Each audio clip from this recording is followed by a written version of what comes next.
आज मैं दोस्तों आप लोगों से कुछ पूछना चाहता हूँ और बताना भी चाहता हूँ आपको। क्या आप किसी ऐसी जगह के बारे में जानते हैं जहाँ साइंस नाम का वर्ड काम नहीं करता है, जहाँ पर कोई साउंड एनर्जी काम नहीं करती है, जहाँ पर हवा आपको अपोजिट डायरेक्शन में फ्लो करती हुई दिखेगी, जहाँ पर 17 बार राजा महाराजा ने हमले करवाए पर फिर भी ये जगह आज बिल्कुल ठीक है, जहाँ पर प्राइम मिनिस्टर इंदिरा गांधी को एंट्री करने से मना कर दिया था। क्या आपको पता है इन सारी बातों के बारे में? चलिए मैं आपको बताता हूँ। मैं बात कर रहा हूँ जगन्नाथ टेम्पल के बारे में।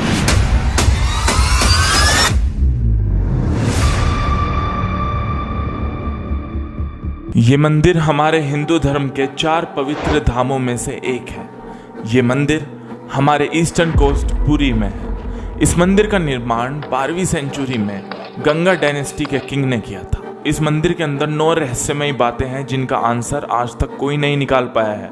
जैसे कि आपने फ्लैग को देखा होगा, वो अपनी डायरेक्शन में लहराता है, पर जगन्नाथ टेम्पल के टॉप पे जो फ्लैग है वो हवा के अपोजिट डायरेक्शन में लहराता है। और इसके टॉप में जो चक्र है, आप इसे भी किसी एंगल से देख लो, आपकी ही साइड में दिखेगा। इस टेम्पल को इस तरह से डिजाइन किया गया है कि इसकी शैडो भी नहीं बनती है। मंदिर के सामने अगर आप खड़े होते हो तो आपको समुद्र की लहरों की आवाज आएगी, पर मंदिर के अंदर जैसे आप जाते हो तो वो आवाज बिल्कुल गायब हो जाएगी। बाहर का कुछ सुनाई नहीं देता। वैसे तो हमारे समुद्री तट पर हवा दिन के समय समुद्र से भूमि की ओर चलती है और शाम में भूमि से समुद्र की ओर, पर यहाँ पर ये चीज एकदम उल्टी है, एकदम रिवर्स है। कोई भी पक्षी, एरोप्लेन, हेलीकॉप्टर इसके ऊपर फ्लाई यानी नहीं उड़ सकता है। आपने देखा होगा जितने भी मॉन्यूमेंट्स हैं, टेम्पल हैं, जो भी हाइट वाली प्लेस पर होते हैं, वहाँ पर बर्ड्स जाकर बैठ जाती है, पर हमारे जगन्नाथ टेम्पल में आज तक कोई भी पक्षी नहीं बैठा है जाके ऊपर। रहस्यमय वाली बात है। और इस मंदिर में एक खास बात यह है कि अगर यहाँ एक दिन में 1 लाख लोग आ जाएं तो प्रसाद कभी भी कम नहीं पड़ता है और ना वेस्ट होता है।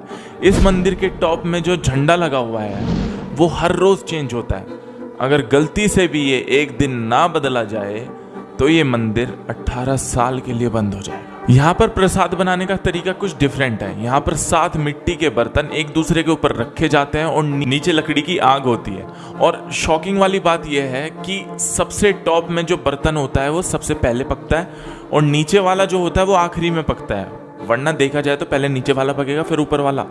ऐसा कैसे? कहा जाता है कि जब श्री कृष्ण जी अपने शरीर को छोड़े थे तो उनका शरीर खत्म हो गया था, पर उनके दिल को कुछ भी नहीं हुआ था, वो बचा रह गया था। कहा जाता है कि जब श्री कृष्ण जी सोमनाथ टेम्पल में विश्राम कर रहे थे तभी एक जारा नाम का शिकारी उनके पैरों पर तीर मार देता है। असल में उसे लगता है कि वहां पर कोई हिरन है जिसका वो शिकार करना चाहता था, पर उसी तीर के लगने की वजह से श्री कृष्ण जी अपने शरीर को छोड़ते हैं। और श्री कृष्ण जी ने ये बात महाभारत में पहले ही कह दिया था कि इस शरीर को छोड़ने का कारण मेरा पैर ही बनेगा। वैसे इसकी भी पीछे बहुत बड़ा रहस्य छिपा है। कमेंट बॉक्स में बताइए अगर आप इसके बारे में जानना चाहते हैं तो। और कहा जाता है कि भगवान श्री कृष्ण का दिल आज भी जगन्नाथ टेम्पल में है और यहाँ पे 12 साल में मूर्ति को बदला जाता है। जिस दिन ये काम होता है उस दिन ओडिशा गवर्नमेंट उस जगह ये इलेक्ट्रिसिटी कट कर देती है ताकि इसे कोई ना देख पाए। और जो मूर्ति को चेंज करता है उसकी आंख पर भी पट्टी बांध दी जाती है जिससे कि वो इंसान भी ना देख पाए। पुरानी मूर्ति में जो पदार्थ रहता है जिसे श्री कृष्ण जी का दिल माना जाता है उसे नई वाली मूर्ति में रख दिया जाता है। और कहा जाता है कि गलती से किसी ने ये देख लिया, वो इंसान उसी समय अपने शरीर को त्याग कर बैठेगा। जगन्नाथ टेम्पल का इतिहास बहुत ही ज्यादा खतरनाक और बहुत ही ज्यादा बुरा रहा है। विदेश के टेररिस्ट, मुगल के राजा और महाराजाओं ने 17 बारी हमला करवाए हैं जगन्नाथ टेम्पल को बर्बाद करने के। पहला हमला 1340 में हुआ, सुल्तान लियास शाह ने करवाया। दूसरा हमला 1360 में हुआ, दिल्ली के सुल्तान फिरोज शाह तुगलक ने करवाया। तीसरा हमला 1509 में हुआ, बंगाल के सुल्तान अलाउद्दीन हुसैन शाह के कमांडर इस्माइल गाजी ने किया, पर प्रताप रुद्र देव ने इसे हरा दिया। चौथा हमला 1568 में हुआ, काला पहाड़ा नाम के एक अफगान हमलावर ने किया। पांचवा हमला 1592 में हुआ, ये ओडिशा के सुल्तान ईशा के बेटे उस्मान और कुट्टू खान के बेटे सुलेमान ने किया। छठा हमला 1601 में हुआ, बंगाल के नवाब इस्लाम खान के कमांडर मिर्जा खुर्राम ने किया। 7वां हमला ओडिशा के सूबेदार हाशिम खान ने किया। फिर 1608 में जगन्नाथ मंदिर के मूर्तियों को दोबारा से लाया गया। 8वां हमला हाशिम खान के सेना में जो काम करने वाले थे एक हिंदू जागीरदार ने किया।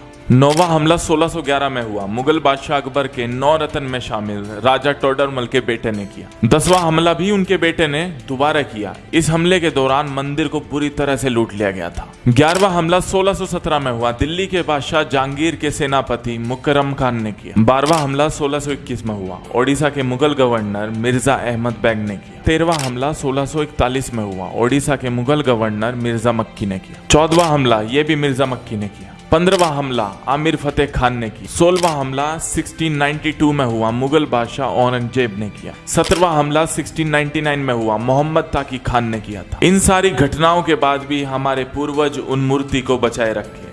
जगन्नाथ मंदिर में 3 प्रमुख मूर्ति हैं, भगवान जगन्नाथ, सुभद्रा और बलभद्र। इन सब इंसिडेंट के कारण बताया जाता है कि भगवान जगन्नाथ को 104 साल अपने दरबार से दूर रहना पड़ा।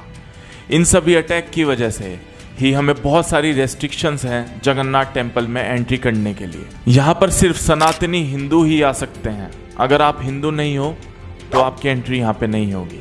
और ये चीज़ टेम्पल के बाहर शिलापत में 5 लैंग्वेज में लिखी गई है, इंग्लिश, हिंदी, बंगाली, उड़ीसा और उर्दू। भले ही आप कितने भी बड़े इंसान हो, आप बताओ प्राइम मिनिस्टर से बड़ा तो कोई भी नहीं हो सकता। यहाँ पर प्राइम मिनिस्टर इंदिरा गांधी तक को भी एंट्री नहीं मिली थी क्योंकि वो हिंदू नहीं है। तो आप क्या पूछोगे फिर क्या है वो? पुजारियों के मुताबिक इंदिरा गांधी हिंदू नहीं पारसी हैं। और आपको बता दें कि इंदिरा गांधी, राजीव गांधी, प्रियंका गांधी को सरनेम जवाहरलाल नेहरू जी ने नहीं, फिरोज गांधी से मिला था। क्योंकि इंदिरा गांधी हिंदू परिवार के है, नेहरू की लड़की है, परंतु वो दूसरी धर्म को पति को शादी किया है, तो उसी परंपरा को चले गए, इसी धर्म को चले गए। वो हमारा सनातन धर्म की मनु संहिता आदि सब शास्त्र की विचारधारा है।